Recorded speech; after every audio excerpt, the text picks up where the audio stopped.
l'augmentation mammaire, c'est une intervention qui consiste à augmenter le volume de la poitrine par la mise en place de prothèses ou implants mammaires. Alors, on utilise des prothèses mammaires en silicone. Alors, il y a plusieurs types de prothèses. Il y a les prothèses rondes, anatomiques ou ergonomiques. Seules les surfaces lisses ou micro-texturées sont autorisées actuellement. Alors, il y a 3 cicatrices possibles. Il y a la cicatrice sous-mammaire, la cicatrice hémi-aréolaire ou la cicatrice axillaire. Le choix de la cicatrice est une décision partagée avec la patiente en fonction des avantages et inconvénients de chacune.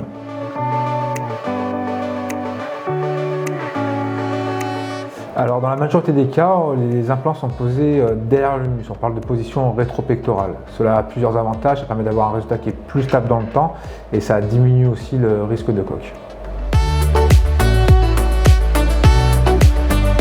C'est une intervention qui se déroule sous anesthésie générale. L'intervention dure 1 heure et elle est réalisée en chirurgie ambulatoire, c'est-à-dire que vous sortez le soir de l'opération. C'est une intervention pour laquelle je n'utilise pas de drap. C'est une intervention qui est relativement douloureuse les premiers jours, cependant avec les techniques modernes d'anesthésie locale complémentaire, on arrive vraiment à réduire la douleur post-opératoire et à obtenir une récupération beaucoup plus rapide, ce qui autorise la sortie le jour de l'opération. Donc dans les suites de l'opération, vous sortez immédiatement du bloc opératoire avec votre soutien-gorge qui a gardé pendant 6 semaines et il y aura des pansements qui seront réalisés toutes les 48 heures pendant 15 jours. Alors, c'est une intervention pour laquelle nous conseillons de vous reposer 7 jours stricts après l'opération, de ne pas pratiquer de sport pendant 2 mois et on autorise une reprise de la conduite autour du 7e jour. Dans un premier temps, moi je vais examiner la patiente en fonction de sa morphologie, on va réaliser des mesures pour lui proposer déjà un type d'implant, rond, anatomique ou ergonomique. Puis ensuite, on va proposer un volume d'implant. Pour confirmer le choix d'implant, on va utiliser des outils classiques, c'est-à-dire l'utilisation de sizers externes pour que la patiente puisse se rendre compte physiquement du résultat escompté.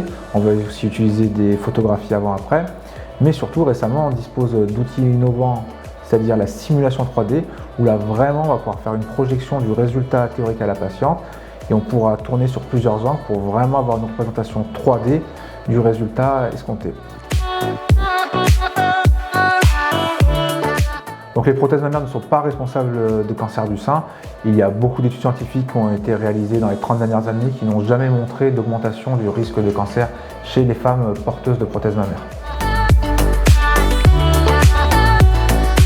Les prothèses mammaires sont tout à fait compatibles avec un allaitement ultérieur. Alors l'autre alternative pour réaliser une augmentation mammaire est de réaliser une réinjection de graisse, qu'on appelle un lipofilling du sein, où on va prélever votre graisse par une liposuction pour la réinjecter au niveau de la poitrine. Cependant, cette technique présente certaines limites, notamment la quantité de graisse disponible.